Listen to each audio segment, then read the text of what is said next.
बहुत सारी डिबेट्स अम्बेडकर जी के साथ जुड़ी हुई हैं। तो कुछ बेसिक बातें जो पता होनी चाहिए वो ये है कि अम्बेडकर जी का जो जन्म हुआ था वो एक दलित परिवार में हुआ था। और मैंने आपसे कई बार कहा कि हम जिस बैकग्राउंड में होते हैं तब हमें वो चीजें ठीक से समझ में आती हैं, जब तक हम किसी बैकग्राउंड में ना हो तब तक समझना मुश्किल है। आपने सुना होगा एक जाति है महाराष्ट्र में महार नाम की, उस जाति से उनका संबंध था। तो अम्बेडकर के जीवन की एक बात यह है कि 14 संतानें इनके माता पिता की थी, ये उनमें से अंतिम बच्चे थे और पूरे खानदान में अकेला पढ़ने वाला बच्चा जिसको स्कूल जाने का मौका मिला, ऐसा परिवार था। इनके जो पेरेंट्स थे, 4 पेरेंट्स थे, वो ब्रिटिश ईस्ट इंडिया कंपनी में सैनिक हुआ करते थे। 4 पेरेंट्स मतलब पूर्वज। और जो इनके फादर थे, पिता थे, वो ब्रिटिश इंडियन आर्मी में एक सूबेदार रैंक के व्यक्ति थे। और क्योंकि वो सूबेदार रैंक के व्यक्ति थे इसलिए इनको थोड़े से बेनिफिट्स मिल गए जो इनकी जाति या इनके समाज के व्यक्तियों को सामान्यतः नहीं मिलते थे। तो इसका फायदा ये हुआ कि अम्बेडकर जी को पढ़ाई का मौका मिल गया और वो एक स्कूल में पढ़ने लगे। मतलब जिस समय वो स्कूल में पढ़ रहे थे उस समय पूरे स्कूल में अकेला दलित बच्चा यही था, भीमराव जिसका नाम था। अम्बेडकर नाम तो बाद में पढ़ा, उनके गांव के नाम से पड़ गया। तो उन्होंने लिखा है, एक आत्मकथा लिखी जिसको हिंदी में कहते हैं मैं कैसे बना, मी कसा भालू मराठी में आत्मकथा है जिसमें ये सब लिखा है। तो स्कूल में एंट्री तो मिल गई पर स्कूल में बाकी बच्चों के बराबर अधिकार इनको नहीं थे। जैसे बाकी बच्चों के साथ बैठने का अधिकार नहीं था, उनसे अलग बैठना होता था। पूरे स्कूल के सारे बच्चों के लिए पानी पीने की व्यवस्था थी, इनके लिए नियम था कि ये अपने हाथ से पानी नहीं पी सकते हैं। कोई एम्प्लॉय स्कूल का होगा सवर्ण, वो मटके से पानी लेके दूर से इनको पिलाएगा ताकि बर्तन टच ना हो जाए।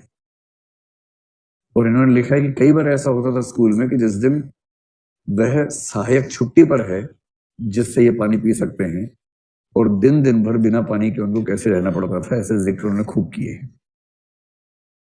बाद में संयोग इनका बड़ा अच्छा था। संयोग ये था कि इनको एक वजीफा मिला बड़ौदा नरेश की वजह से। आपने कोल्हापुर का भी जिक्र सुना होगा, साहू जी महाराज का जिक्र सुना होगा। इन दोनों व्यक्तियों का नाम बहुत ज्यादा आता है जिन्होंने जो दलित मूवमेंट भारत में विकसित हुआ उसमें मदद की। और फिर ये बड़ौदा राज्य से स्कॉलरशिप लेकर बाहर पढ़ने के लिए चले गए, जिसमें कंडीशन ये थी कि जब लौट के आएंगे तो ये वहां सिविल सर्वेंट बनेंगे, आज की भाषा में कहें तो पीसीएस ऑफिसर बनेंगे, ये अंडरस्टैंडिंग थी।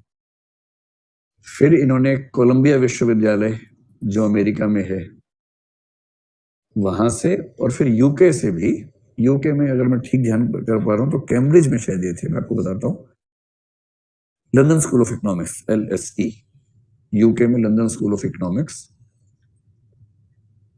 अम्बेडकर को खारिज करने वाले अम्बेडकर के पैर की धूल के बराबर भी नहीं है पढ़ाई लिखाई के मामले में। इसका प्रमाण यह है कि आपने ऐसे लोग देखे होंगे जिन्होंने master of arts, MA MSc कुछ किया है, कुछ व्यक्ति PhD वाले दिखे होंगे। मुझे पूरे भारतीय स्वाधीनता संग्राम में एक ही व्यक्ति दिखता है जिसने 1 नहीं 2 नहीं 4 PhD की थी, और वो डॉक्टर अम्बेडकर है। 4 PhD, जिनमें से इकोनॉमिक्स में 2 PhD उन्होंने एक कोलंबिया विश्वविद्यालय से की और एक लंदन स्कूल ऑफ इकोनॉमिक्स से की। उसके बाद कानून पढ़ने का शौक सवार हुआ तो कोलंबिया विश्वविद्यालय से उसमें भी PhD LLD जिसको बोलते हैं वो हासिल की। और चौथी PhD उनको भारत में उस्मानिया विश्वविद्यालय से उनके कॉन्ट्रीब्यूशंस की वजह से मिली, जो उन्होंने एक बड़ा आंदोलन चलाया उसकी वजह से मिली।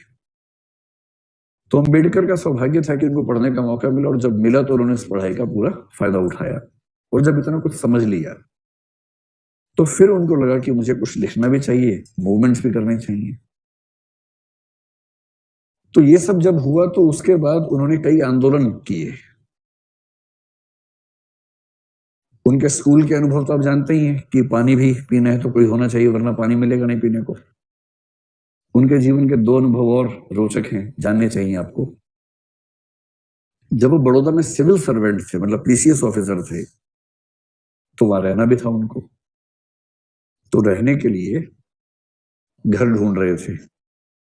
उन दिनों नागपुर में भी उन्होंने ये सब प्रयोग करके देखे थे। घर ढूंढते थे तो जैसे ही पता लगता था कि ये व्यक्ति दलित जाति का है, उसके बाद घर नहीं मिलता था। मतलब कहने की बात है कि स्वाधीन भारत है, आधुनिक भारत है, बड़े शहरों में ऐसा नहीं होता है। 21वीं सदी में भी दिल्ली के मुखर्जी नगर में ऐसा होता है। आपको पता नहीं इस बात का आइडिया है या नहीं। बहुत सारे बच्चों को रूम इसलिए नहीं मिलता है कि वो मुसलमान हैं या किसी और धर्म के हैं। बहुत सारे बच्चों को तो इसलिए नहीं मिलता कि हरियाणा के हैं। मैं तो खुद वहां से हूं, लेकिन ये ट्रेंड पिछले 5-7 साल का है। उसमें उनकी भूमिका भी ठीक ठाक रही है ऐसा ट्रेंड बनाने में। और अगर कोई बच्चा दलित बैकग्राउंड से है, उसको कमरा मिले, इसमें भी रिस्क है कि शायद ना मिले। आपको आश्चर्य होगा, लेकिन ऐसे केसेस हुए हैं पिछले 10 साल के अंदर, बहुत बड़े केसेस हुए हैं मुखर्जी नगर में ही। तो अंबेडकर ने कई घर ढूंढे, कोई घर उनको नहीं मिला, सिर्फ इसलिए कि वो शूद्र थे। अंत में एक घर उनको मिल गया। उनका दोस्त और वो गए बात करने के लिए, बातें हुई, पढ़ा लिखा आदमी था। मकान मालिक ने पूछने की जरूरत ही नहीं समझी कि आप किस जाति से हैं। इन्होंने बताया नहीं। ये क्यों बताए? तो घर मिल गया रहने को, उसमें रहने लग गए। और फिर एक दिन जब सुबह उठे तो इन्होंने सुना कि बहुत शोर आ रहा है आसपास से।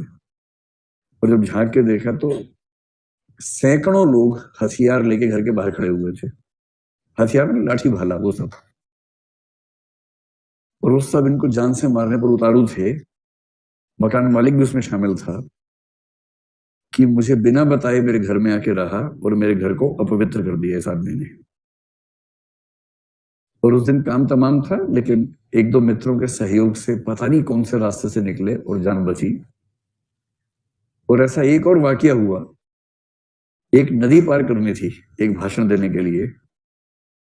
तांगे वाले 3-4 से सबने मना कर दिया, एक ही तैयार हुआ। उस तांगे पर बैठ के नदी पार कर रहे थे।